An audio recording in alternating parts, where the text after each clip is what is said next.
This is the Ethan is still setting up for the show intro.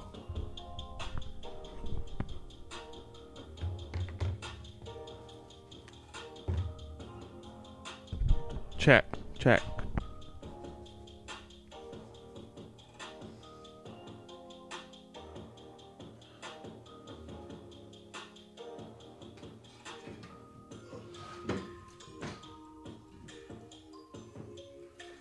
Whew. Cornhole board just beat me up.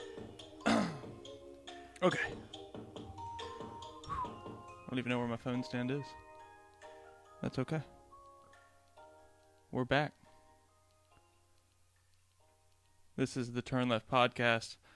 I am your host, Ethan Ayers. This is episode 93. This episode is sponsored by, as always, Sarah K. Speed Shots, the show's first sponsor, and also TKG Construction. Oh, sorry. I was a little bit stressed. I wasn't quite done setting up. That's okay. This beer is for Eric Morris because he said he likes watching videos of people drinking beer, but he doesn't drink. Whatever.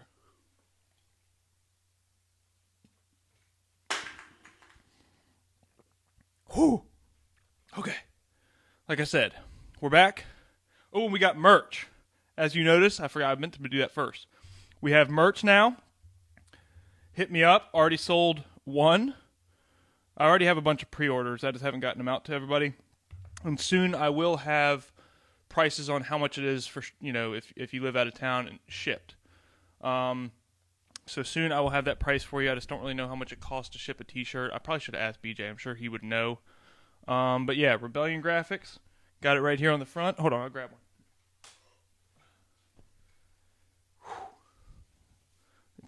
It's hot, temperature.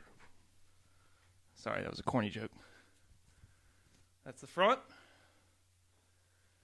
That's the back. And it's not crooked like it was in the promo picture. Sorry, BJ, but it was driving me crazy. They're all straight as an arrow. So if you would like one, message me. And what's up, Dean? What's up, Crystal? I've missed a lot of people. Nice to be back. And this is not a long sleeve version of that. This is a shirt I have underneath it because it is cold out here. And I ran out of propane, and I didn't want to wear a sweatshirt and cover up the shirt. So, anyway. Like I said, cash preferred. Already sold one. Cash preferred because apparently now Venmo and PayPal and all that kind of stuff, Cash App, I don't even have that. All that stuff is going to be taxed. And you have to turn in, if you do a certain amount of transactions, which I don't know how many I'll do, but I don't know what the limit is and the cutoff. So, trying to avoid that if possible. I'm not trying to sneak around the government or anything. I'm not making a living off t-shirts, so not a big deal. But yeah, so definitely, I had one guy was driving through Brandonville, Josh Fowler. Shout out to Josh Fowler. He said, "I'm coming through. Can I get one now?" $20 cash money. There's a real American transaction there. So yeah, they're moving like hotcakes. I sold one to my wife, but I charged her double because she didn't see the promo post. I said it was 20. I told her it was 40. And we need more stickers too. I know we'll get into the racing stuff. I promise. We need more stickers. I ran out of stickers. My mom actually got me the last batch of stickers, but and I drink coffee too, so I'm talking fast. But I don't normally drink coffee. But we need stickers. Every time I see a sticker, from in the distance, when I'm driving down the road, on somebody's window, I always I speed up. I get a little closer. I'm like, just says baby on board. And that happens, embarrassingly, far too often. I'm like, oh, you got a fan up there? It's just somebody with a child. But that, it's just the same, when I see it from far away, I'm like, it's got to be Turn Left Podcast. Never is. Unless I see my mom. She's got one in the back. But anyway, need to get some more stickers. Going to do some talking about racing tonight, which we try to always do. I don't know why I have to specify that, but as y'all know, the show used to not do much racing. But I miss those days sometimes, too. It was fun. I was texting with Megan, the OG producer of the show, sister-in-law Megan, And she was talking about getting a shirt, and I was like, I at least owe you one, OG producer. And I was just looking back on the first couple episodes and stuff like that, or just a lot of the first 20, 30 episodes, and I don't know, they were funny. They were different. There weren't much racing, but it was still fun nonetheless. First thing in the news, I know that y'all have all heard this by now, hopefully. Landon Pembleton, picked up by Venturi Motorsports for next year. That's exciting. I think he's young too. He's the one that obviously won the Martinsville race, Valley Star Credit Union, or whatever they call it now. I think they still call it the Valley Star Credit Union 300. But he won that race and now has been picked up by Venturi Motorsports. Connor Jones also joins him. Very excited, and he's also really young. They're like, what are they, like 16 and 14 or 15? These kids are super young, but so excited for them, dude. That's awesome, and good luck to them. If I don't talk to them before then, I need to get them on the podcast, but they're big time now, But I haven't had too much to talk about lately either. That's why I haven't been doing as many shows, and I've been super busy with the house. I don't want to just bore y'all with the house stuff. I'd start a separate YouTube channel, like me fixing up my house, if I was going to do all that. So, I'm not going to bore you to death with that, but, and all my guests lately have gotten COVID. So, like, everybody's getting sick with the Omicron, so everybody that was planned on coming on is sick with the COVID and in quarantine. So get well to all of them. The next thing, well, I'll try to go by my list here. Try to stay in order. I always try to get out of order. I don't know why I do that. Matt DiBenedetto, I'm sure y'all heard this. He's got a full-time truck ride. Obviously, it's not a full-time NASCAR ride, but he could probably be more competitive in a truck. I meant to write down which team he got picked up by, but hopefully he'll do well. Everybody loves Matt DiBenedetto. That name is so hard to say. And I saw a picture of him. Jesse Jones, I think, shared it. Go look at Jesse Jones's page and look at this picture of Matt DiBenedetto. It is so hilarious. I think he was like a My Chemical Romance costume one night or something like that. So funny. I need to slow down. I'm talking way too fast. I had an iced coffee. I don't normally drink coffee. Should have gotten a 12 ounce. And I got a 32 ounce. I did spill a third of it in my truck, which angered me, but I'm looking back, if I would have had that extra 8 ounces, that third, it probably would have been bad. That's a quarter of 32, so I don't know what the number is. 11.2 or something like that. Nope, not even that. 10.2. 10.3. 10.6. Okay. The Let's Go Brandon thing and the LGB coin sponsorship for Brandon Brown was supposed to happen and now has apparently fallen through. Also, before I get into that, can anybody let me know there's not like any static noise or anything like that, is there? Just say no or yes, I hear static. Because that one night I had an episode with Eric Morris and Chet Morris, and I never even heard it until afterward. Somebody mentioned it in the middle, but I should have paid more attention to it because I never heard it in my headphones. So if you hear any static or anything weird, don't hesitate to let me know, because it really ruins an episode. But the Let's Go Brandon thing, you do hear static? Very much. Okay. A little static. Well, alright, let me try to...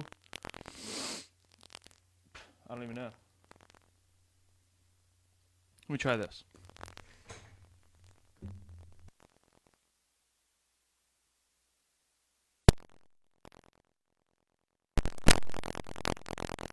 Party foul. Y'all watched me do it. Spilled my beer all over the table. Can you hear me now? And is there still static? I know I'm quiet at first, but give me an update. Now that I'm just going to leave it there. I don't have time to clean it up right now. What's up, Landon? Can somebody let me know on the static? Same. Great.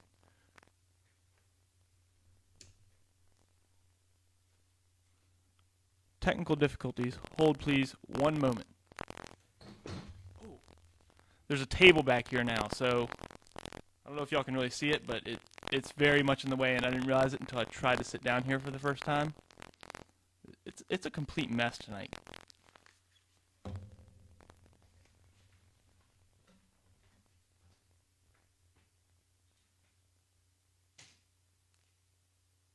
Is that any better?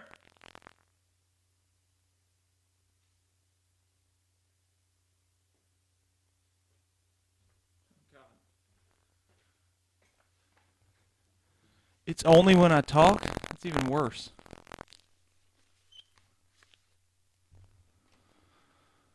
I wonder how bad it is. Let me listen to it on my phone really quick. But I have to stay talking to be able to do that. This really grinds my gears. Of all the things tonight, running behind, spilling my drink, this is the last thing I need. I don't know if that helps.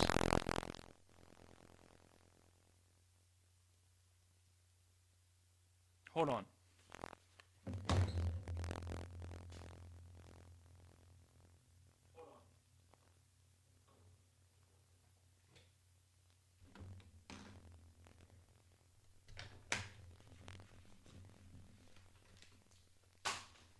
Is that better? Is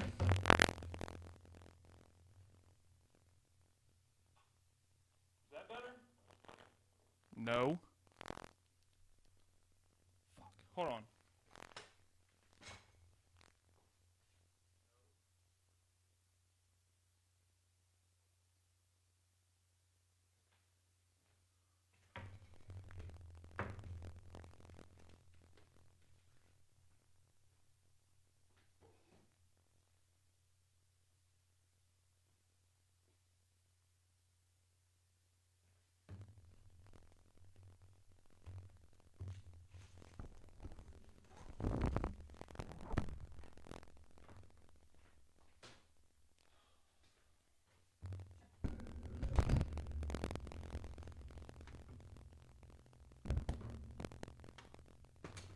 Is that better? Please say yes. God.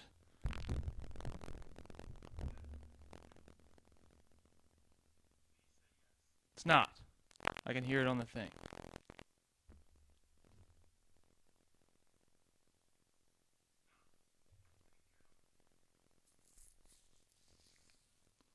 This is so frustrating. Alright guys, I'm just going to shut it down. I don't really know what even could be causing this.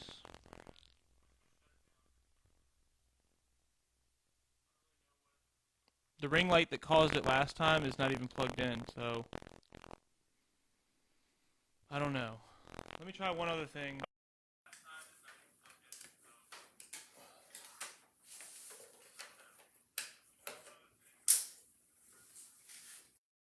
Is that better?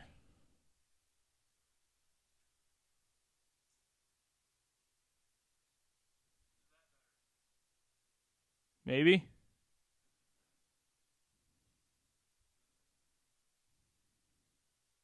Now my stuff froze.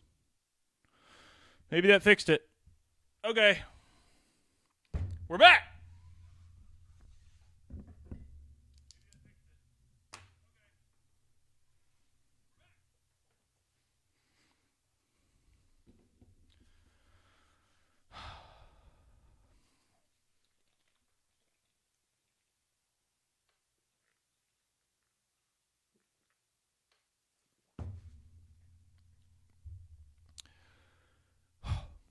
I don't even know where my headphones are. I threw them.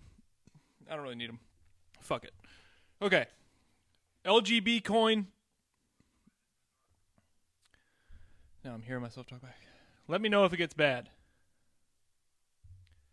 LGB coin. Car. Should I stop it and restart it? We're going. We're going. LGB car.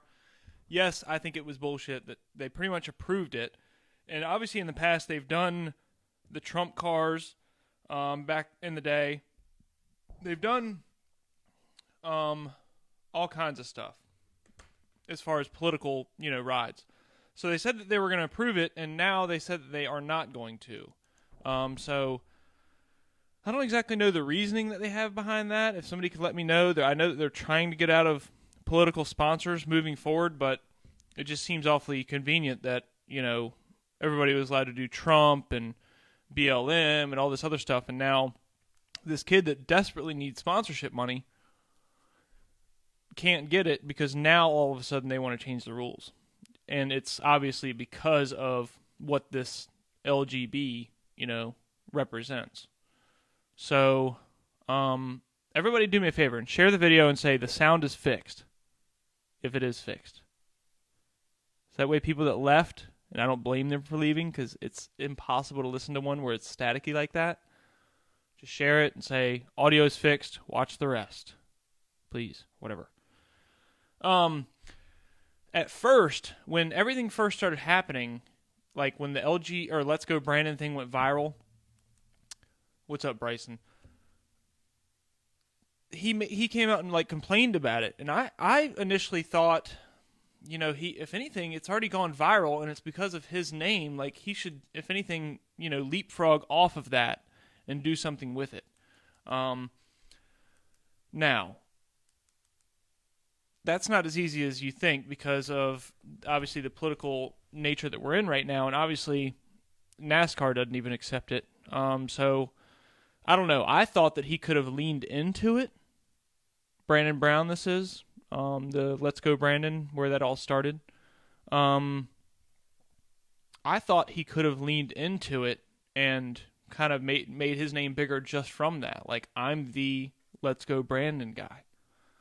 But I understand what his buddy Tyler Payne's talking about and all, but and I understand now that, finding sponsors is an issue because nobody wants to associate with the Let's Go Brandon because it's anti-Biden and that's not woke and So I now understand the situation. Me personally, I still would have leaned into it. He came out in an interview, Brandon Brown, and said that, he was told by his managers or whatever to lay low and not do interviews and not do this and not do that because, it didn't want to put light on the wrong. But how often had he gotten opportunities for interviews and for everything else? It wasn't up until that moment. I mean, obviously he had gotten some opportunities, but, everybody was calling him asking for interviews. Dude, you're trying to get your name out there. What do sponsors want? A big name. So I do disagree with him on that as far as not doing the interviews. And his manager's worried about him saying something, or I don't know, about maybe even leaning into it, and that causing an issue with sponsors, like stay away from the whole topic as much as possible. But if anything, do the interviews and just say to the interviewer, I don't want to talk about that or something. But that's the only reason that the interviewer is reaching out. I mean, other than his win, which was impressive, I'm just saying that's a large reason of why they're reaching out, what impact that had on, his career or whatever in his life. Because, that's so viral. It's literally nationwide. And I would say that 80 to 90% of the people don't even know why it's Let's Go Brandon. Or if they do know, they know it's from the NASCAR race, but they don't even know who Brandon Brown is. So, like I said, in my opinion, you don't want to associate with that, but, the ship has already sailed, and it's not his fault. But I would have leaned into it, which might have been a mistake, but I definitely wouldn't have avoided interviews and avoided the opportunity to get my name out there, because that's what you're trying to do anyway, and that's how you get sponsorship, especially at that level. And we're talking, in the Xfinity Series, you need big sponsorship, big money, deep pockets. So you don't take a win like that and then not do interviews. You're really shooting yourself in the foot there. The fans shot him in the foot when this whole thing started, so it's not really his fault. But me personally, I would have just taken the ball and ran with it and faced the the repercussions. That came with it, with even if LGB Coin doesn't sponsor me, if he would have gotten more, credibility or more just his name out there bigger, he'd have a lot more people reaching out than just the LGB Coin, you know what I mean? Because obviously they heard the story. It's it's the coin based off of the saying. So if he was a little bit more vocal in general, he could have had, who knows, right leaning, Republican, anybody. They knew the story. They knew that he was Republican. They're like, yeah, I'll support this kid. Even if he doesn't support the saying that came from his name, it's all about, like I said, just getting your name out there, getting on the thing. I keep on looking down and seeing the spilled beer all over the table and just reminiscing about how the whole first 10 minutes of the show didn't matter because of the static, and then, it's depressing. And I'm on like my third beer, but really I'm only on my second beer because this one's all over the table. So anyway, that's just my take on the Let's Go Brandon. Here's the other thing. I feel his pain. He can't go anywhere or do anything without something being Let's Go Brandon, or hearing it or seeing it on his, timeline, I'm sure. But I just put like a let's go, like the Tom Brady let's go on the post. And I got like a couple people, Superfly, Bruce Lee, I always mess that name up, and Patrick Murphy or whatever, like, yeah, let's go Brandon. I'm like, that's not what I meant. So I can see how it can get annoying. But it's kind of funny. You have to kind of just go with it. And that's why I started posting more Let's Go's in the comment section. What's up, Todd? The next topic on racing, after the Brandon Brown thing, the Langley rules. They had the Super Street division, and now they're, I guess, combining the two divisions. Somebody comment, I don't even care if it's too long, I should be able to read it. Comment and let me know, did they pretty much just scrap the class that was the Super Streets, I think is what it was called, and combine them with the Grand Stocks, I guess is what it is. I should know more about this, but it seemed like from what I was hearing about it, it's pretty much exactly what Southside Speedway did years ago, and essentially just ruined both classes. And they pretty much did it right away too, because they got rid of street stock, which in my opinion, street stock and super streets don't have Camaros. I think that they should be allowed to run Camaros. I don't think they're allowed to. They should be allowed to run Camaros in the super streets at Langley. That doesn't exist anymore. Same with the street stocks at Southside Speedway. They were allowed to run Camaros. Well, by the time they got rid of street stocks, because there was only like 11 cars every race, there was only like 1 or 2 Camaros. So they didn't allow the Camaros up into the Grand Stocks at Southside Speedway. They should have. You would have had more guys come. You might have even seen Mike Gano come back, because if you would have let him have a Camaro in the Grand Stock division from day one, when you banned him from the street stock class for winning too many races in a row or 2 championships in a row or whatever y'all's rule was back then, y'all made up so many Mike Gano rules. Y'all just playing with the man. But so yeah, they forced him to move up to Grand Stock, and but he wasn't allowed to have a Camaro. Which at the time, that's fine. That's that division. That makes sense. He can still keep on building Camaros for the street stocks, blah, blah, blah. Well, and he wasn't around once they stopped doing street stocks. But still, if you would have allowed Camaros, like, what are the street stock guys? Like, I had a Monte Carlo. I converted it into a Grand Stock. What is a guy with a Camaro race car supposed to do? He can't take it to Langley. You know what I mean? Like, you banned it from, like, just allow the Camaros. And I know a bunch of the G-Body guys are going to be bitching, oh, that's a whole different... Okay, well, we'll address that when it becomes a problem. But until then, we're just trying to build a class here. I don't think were the super streets at Langley struggling for cars? I don't remember that. And I remember the street stocks at Southside Speedway struggling for cars a little bit. Like I said, it would be like 9, 10, 11 cars sometimes on the low nights. Well, guess what? You combine them together and then let the Grand Stocks put whatever fucking late model body they want on the car. Oh, and the next thing you know, the Grand Stock division has 5 cars. You let them run like that for 2 or 3 fucking years.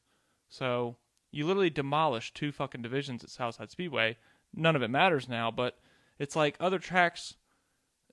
Nobody ever learns in this sport from anything. I don't know what the tracks are thinking sometimes. I'm getting a little fired up here. I don't know what the tracks are thinking sometimes. Bullshit call, and a bullshit call to just lay on somebody's plate. Like, all these Langley guys were like, I'm selling my shit. Like, all these guys are pissed off. I don't know what to tell you. Your livelihood as a track promoter and track owner, track whatever you want to call it, don't piss off the fucking drivers and don't piss off the fans. Those are your two money models, okay? It's really not that hard. And what is it, a 25-lap race? If it's not that entertaining, cut their schedule down. It's not, if there's not that many cars, the 25-lap, 30-lap, 40-lap race doesn't take that long. And two, I don't remember it being a problem as far as car count anyway, but you've pissed off a bunch of the Super Street guys, and for what? You know what I mean? It doesn't make any sense. And here's another thing. The good things about the Super Streets, it was a real street stock class. That doesn't even exist anymore. There is no real street stock class other than U-Cars. But it's like every single track wants to let their Grand Stock, Super Street, Street Stock, whatever you want to call it, stock is in the fucking word. They want to let them guys, just pretty much the fast guys are always the ones that narrate the rules, because they want to let them talk the track promoters or the track rule makers or whatever into letting late model bodies and all this bullshit so they can start transferring around weight and doing all this stuff. That's not, just move up to limited late model or late model. What are you doing? I mean, how long until, and which has already happened with the mini stocks, which I think is complete horse shit, but how long, Jesse Jones would be mad that I said that, how long until all the U-Car divisions are just going to be fucking plastic, just laid over a U-Car? It's like people are putting weight wherever they want to, and, that's not, you're adding way too much engineering. Everybody's mad at NASCAR for what they're doing by trying to make, because everybody's losing jobs and all this. No, they let this cat get so far out of the bag. Like, they should have made all this standardized framework and, like, 3-piece frame or whatever it is. Bolt on. Put it together. Everybody's got the same shit. Go race. We'll see who's the better driver. Nobody cares who's the best engineer at Hendricks Motorsports that's figuring out the tiny little... Nobody cares about that. Nobody's watching that. Everybody's watching the drivers perform on Sunday. Maybe the crew chief's decisions and pit stops and overall, I don't like seeing the big teams just destroy the little teams, and the guys that drive for those little teams have no chance. And then, they can't get sponsorships? I wonder why. They don't have a chance in hell in finishing in the top 15 every week. It's so simple for me. Maybe I'm just bullheaded and I don't know. I'm probably not as old as most track promoters, but it's just a fucking bonehead move in my opinion. It's like, listen to the people, listen to the drivers, listen to the fans, and stop just, let's try this out. Let's just piss, I got beer spilled on my table. It's a bad night, guys. I think I had some more on that, but I just went into a raging rant there. Sorry about that. I'm just tired of watching Grand Stocks, which are late models, limited late models, which are late models, which are late models, and then super late models, which are fucking late models. And then U-Cars and modifieds. That's all that's left in this entire sport anymore. There is no street stocks. There's no Pro 6, thank God. Well, I guess there is at Langley. Y'all have a Pro 6 division? Ugh. Anyway. Sorry. I actually don't mean that about Pro 6. They could be fun if they have enough cars. That's all that matters. Somebody tell me how many cars the Super Street races at Langley had?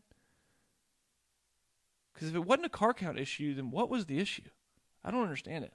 And if it was like 8, 9, 10 cars, that's not a car count issue. Yes, it is actually, but it's not like a close the division down issue. Just chop their legs out from under them and don't give them as many races.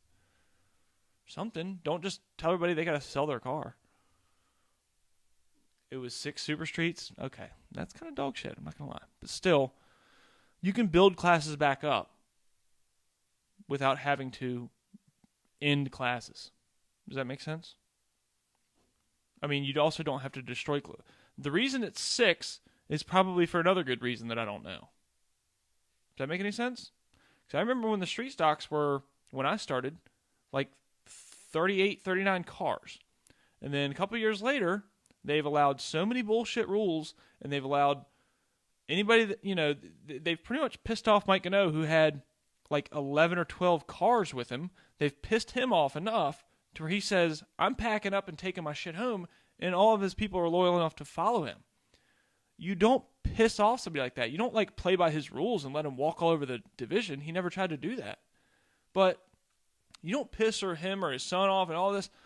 Like, it's not about playing sides. It's about different rules for different people. It's about business. It's why Conor McGregor is allowed to do whatever the fuck he wants, and they still let him fight in the UFC. It's a business. It's about making money. So you don't tell somebody, you don't piss off somebody that has 11 teammates that he brings out every week, 11 cars, to pretty much go fuck himself. Okay? You just don't do something like that. So I don't know what happened, because back when I used to watch the Super Street races at Langley, there was a ton of them. So I don't know how it dwindled down to 6, but I want to know that too, if anybody can update me. Cost. And again, because they let the rules get away. Here's my thing. Whatever the rules were back in fucking 2001, just go back to those. I don't even care. Why didn't those work? Because guys bitched about certain things and wanted to change stuff to try to get faster. Fuck all that. I don't care if you're doing 40 miles an hour around there. I want everybody to have the same shit. And I want it to be affordable. Sorry. It's another beer. Or half a beer gone. Half a beer tabled. I got my Bush Brother koozies, and I'm going off like a Bush Brother tonight. And I've held my tongue about the Langley thing because I don't know much about it, and I maybe should have held my tongue longer because I didn't know that it was down to only 6 cars. But whatever caused that is, like I said, something I'd like to know too. But I still think you can build that class back up and not get rid of it. Maybe especially with the fact that Southi Speedway just shut down a couple years ago, and people still have cars sitting around, and that Dominion's let their Dominion stock division get totally out of hand by letting them have fucking grand stock bodies and everything. So, the few people with, Todd maybe even would have gone down to Langley knowing that they had a super street division. I don't know why he hadn't gone yet, but a little bit farther, I know, but still. If you keep the cost down, the car counts will come up. And I'm not talking late model. I mean, those guys love spending money. Late model, you can do whatever you want. Make them all super late models. I don't give a shit. But stop making street stocks limited late models. And stop making limited late models full-blown late models. How about that?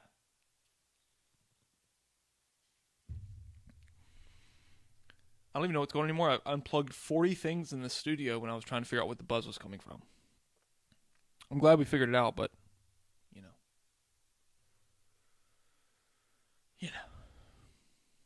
I want my Monty body. I thought he said I want my money back. I'm like, you never gave me any money, Todd. Like and share the episode so everybody can see me fail technologically for 10 or 15 minutes and then lose my mind and then cuss out all track promoters for no reason, and including the Southside people, and that the track's not even open anymore, and I was cussing them. So, and the new NASCARs. Okay, let's get back to that for a second. Yes, I do like the concept of the 3-piece frame.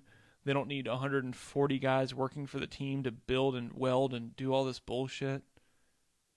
Like that, yeah, I know that that's employees that they're losing, but that job should have never existed. Like way back in the day, when it was real stock NASCAR, I mean, they were real cars. They weren't, I mean, I'm sure they were doing frame modifications and stuff, but it was like 3 guys in someone's garage. It wasn't like multi-millions of dollars worth of engineering and, all this bullshit that for a tenth here and there. And then everybody has to do it. And then everybody has to do a little more. And then a sponsorship for one race costs $200,000 or $2 million or something like that. It's like, it's so far gone, guys. It doesn't make any sense at all. I feel like I'm rambling now, but the new NASCARs, I like the concept. Don't like the look. The number change is so that sponsors, because the sponsors, Mars is leaving Kyle Busch, which is crazy. Home Depot's gone if you haven't noticed. Lowe's is gone. Sharpie, Budweiser, Miller Lite. Need I go on? They're out. Okay? Sponsorships are saying, F this. It's not giving me enough exposure or whatever. Like, nobody doesn't know what Budweiser is, so they don't need to be on a race car. Like, maybe back when Dale Jr. was repping the Budweiser thing, people would be like, I want to drink Budweiser because Dale Jr., but I don't really think, but not only that, but it's just not worth the money. They have one race on Sunday. It's a couple hours long. The viewership has not been as high as it should be because they've really, I don't know, let the sport get away from them. I mean, not the stages and stuff. I'm not even talking about that. I don't mind all that stuff. I think that sometimes that's okay. Because when somebody leads flag to flag, like Martin Truex Jr. did, which that was during stages, but still, back in the day when they lead flag to flag, God, that was boring. So the stages at least give you some restarts and stuff like that to try to mix it up. But letting like certain teams just outspend the littler teams by that much money killed the sport, for one. And you just, we need a couple more personalities in the sport too. Like, it's always about whichever kid has money or whichever kid's dad has money. It's never about, oh, this guy can actually drive. Like, Ryan Preece is the only one that's gotten picked up because he can actually drive a fucking car. Like, everybody else is just like, oh, my dad's rich. I'm not talking about Landon or anybody like that. I'm talking about, like, you hear these stories all the time. Who was that kid that was sponsored by, like, his dad's company, and then they pretty much, it was Cowbush Motorsports. What was that brand? Big lawsuit, because they didn't end up paying Cowbush. Now that they've pretty much filed the lawsuit or finished the lawsuit, and it wasn't Suarez.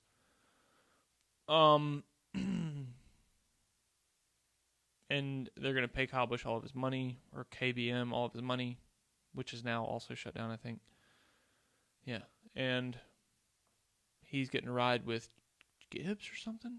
I can't remember. I don't know. This went into a 2-minute sentence of me not knowing what I'm talking about. But anyway, it's a bunch of kids that don't have any talent with a bunch of money and no personality. And a bunch of nerdy-ass kids, too. Have you noticed that? Tired of the nerdy-ass kids in NASCAR. Like, whatever happened to, like, badass, like, nobody even has facial hair anymore. Not that that makes you badass, even though I'm very badass and I have facial hair. But, like, I don't know. Just some of these kids are just, like, corny little dweebs. I don't like that shit. Which, Kyle Busch is my favorite driver. He's a corny dweeb, and especially back when he started, he was a corny little dweeb, so who am I to talk? What am I even talking about? I'm an idiot. But I don't know. Do y'all have anything else y'all want to talk about? I'm glad the sound is fixed. Christ. Christmas is good. My kids got these 2 little drones. They're not even really drones. Like, they're too young to be able to control it and all that kind of stuff. But they're like, they are drones. You just charge them up, and it's like a sphere with 2 fan blades on the top. And it just kind of goes on its own. Sometimes it hits the wall and goes flying across the room and, almost kills us. But it's pretty cool. I think I posted on my Snapchat. You might have seen it if you're Snapchat friends with me. If not, go add me on Snapchat. E_Ayers696. I think it is. I always fail on that. But yeah.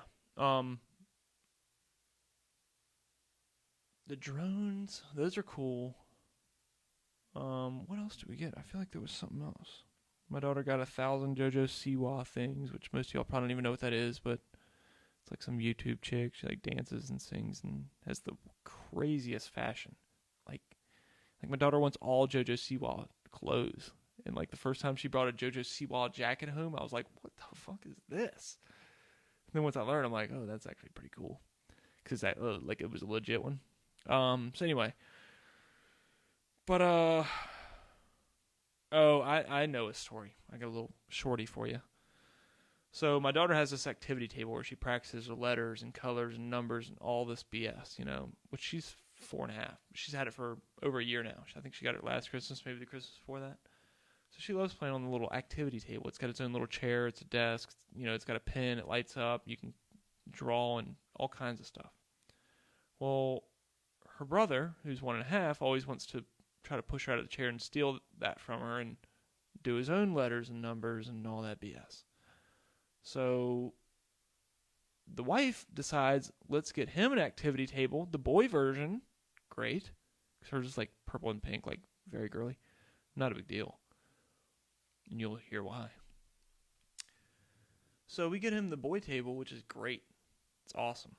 But it doesn't have hers has like a little notepad, like a digital notepad that you fold down and you can draw out your numbers or whatever, which he can't draw. He has no idea what he's doing at all. No idea. But his does not have that. So now, we might as well just throw that one away. Because now she plays on hers, no different. He won't even. So we try to do the switch around, the trickaroo. Hey, why don't you go play with his for a couple minutes? He can play with yours. She's like, F no. I don't want that one. And it wasn't like, it's not a bad one. Like, there's nothing wrong with it. It's literally this, it's supposed to be the pretty much same exact thing, but the boy version. It's just, like I said, it doesn't have this little flip down digital thing. It's the only difference. Not having it. Not having it. We literally should have gotten him. And this is the thing when you have kids, too. Always remember this. If you buy, and I don't care if they're probably, it doesn't probably even matter if they're 10 years apart. If you buy one thing, you always have to buy two. And well, if you have 3 kids, you have to buy 3 things, which is crazy. Yeah. So if I buy her a lollipop at the gas station and she comes home with a lollipop in her mouth and I didn't get him a lollipop even though he's 1.5, there's issues. And it goes like that for everything. So long story short, should have bought him the pink and purple girls activity table. He would have loved it. He didn't know any different anyway. Because that's another point to the when you buy one, you buy 2, or if you have 3 kids, you buy 3, or so on and so forth. You get the same color of everything too. Because you don't buy like, oh, let's get a green one, a red one, and a blue one and let them decide. Hell no. Don't ever do that. You buy 3 green ones and hand them out. And don't even let them know that there was even another color anyway. Even if they saw it, just lie to them. Say, no, you're drunk. You don't even know what you saw. We got 3 red ones. Or green. Or whatever your favorite color is. And all you motherfuckers. Your kids. Sorry, I don't talk to my kids like that, but I do after they go to bed. To myself. All y'all got green ones, and it's going to work. Because the arguing about, either way, y'all know how it goes. Most of y'all have kids. I'll finalize it off here. I was watching an interview last night with Derrick Lewis. Derrick Lewis, UFC fighter, which doesn't matter. I know that's not racing. But that's not a point of the story anyway. Derrick the Black Beast Lewis is his name. Not racial. That's his nickname. He made it up. So, Ariel Helwani, the interviewer, asked him, or the podcast or whatever you want to call him, was asking about like, yeah, man, I heard you live like in a gated community, like you got a big house, gated community. He's like, whoa, now you're like, I ain't telling you, yeah, I'm doing all right. He said, yeah, you're doing good. I'm happy for you. You're doing good. He's like, yeah, I'm doing good, but not, yeah, I got a big house, which is great, but I'm doing good aside from that. Like, that's just a big house. That doesn't matter. And it just made me think about how that, shit really doesn't matter. And he also mentioned about how a lot of his family, I should say, UFC fighter. It's like the most brutal sport you could possibly think of to root against somebody. His family, some of it, roots against him. Just because out of jealousy and stuff, which is crazy. I'm getting a bigger forehead up. I'm losing my hair, Todd. So anyway, what's up, Josh Fowler? Thanks for the purchase. But so yeah, Derrick Lewis said, yeah, I am doing good, but not because of the house. I'm doing good aside from that. I'm just doing good. And then, like I said, he talked about how his family roots against him, which I thought was crazy, especially in UFC. Like they want him to get knocked out. I don't know. But then he also said something else interesting, which will bring us back to a previous episode. He was like, when I lose, I don't even have to change my number. And he said it kind of like, not humbly, but he didn't even really think about what he was saying. But what he's saying is, and he did come back and kind of solidify the statement, when he wins, He literally has to change his number because everybody under the sun, his mom, everybody hitting him up, congratulating him, you know, telling him, hey, good job, or hey, I was watching her. You know, some people even a couple days later hit him up for money. When he loses, he doesn't hear from anybody. No one. He doesn't have to, you know, maybe his wife or coach, but if he loses, nobody. So that's another thing too. When Chris Dotson, I think, was on the show, he said winning is like a drug. It's not only like a drug because of the race is intense, and then you win, and you know you have the adrenaline rush. It's everybody wanting to talk to you, and everybody wanting to be around you, and text you, and congratulate you, and like your Facebook bullshit or whatever it is. I don't know. So a lot of times that's half of the drug. It's not just the win and the victory lane. It's the overwhelming amount of support that comes after. When you lose a race, it's not that big of a deal, I think. When you lose a UFC fight, I mean, you get your ass beat in front of a bunch of people. So that's got to be the worst. But, and there's also so many people, like, in a race, like, say if there's 20 people, like, if you lose, you only, you know, you might have finished 5th and beat 15 people. There's only 2 people in a fight, so, you know. But I don't know, I just thought it was kind of funny and, not funny, interesting and relatable, even to the racing world. For the ones that have won and have gotten accustomed to winning or even not, and then have lost, even finished second, nobody gives a fuck. You win, you're the hero. But if you get second, you don't even have to worry about your phone going off. You can turn it off. Doesn't even matter. Nobody says, good run tonight. You finished second. Unless you're like a beginner, you know, and you haven't finished second yet. But like if you finish second, you know, a bunch of times, nobody's going to be like, hey, good job, buddy. All right, guys. Sorry for the first, however much time. Sorry it's kind of dark, too. My ring light went out before I went live, and my surge protector over there died completely to where it won't even cut back on. So the heat's not working, and the other light that I had is off. And then I had all the audio issues, and then the spilled beer. Dude, I'm not playing the lottery. I never played the lottery. I'm definitely not playing it today. Okay? Because I have not had good luck or a good evening. I'm about to shotgun this beer through a koozie right now. But thanks for tuning in. Sorry for tuning in if you tuned in the first 10 or 15 minutes. What's up, Troy Carter? Watch back the episode because it's about to be over, but I guess not the first 10, 15 minutes when it was staticky. We had static problems, guys. Anybody that's now tuning in. They were real bad. They were real bad.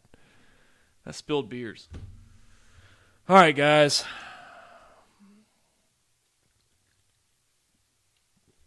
For old time's sake, I'll drink it out of this. Maybe that'll make me feel better.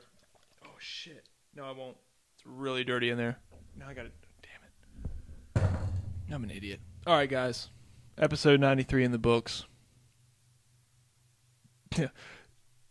You can give me a review on Apple Podcasts.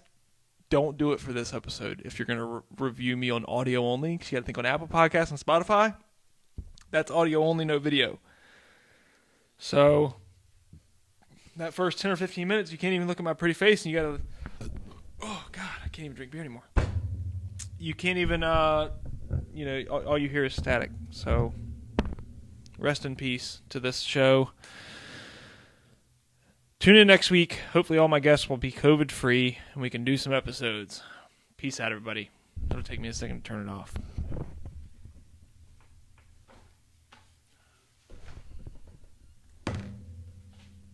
Go buy a shirt. Or message me.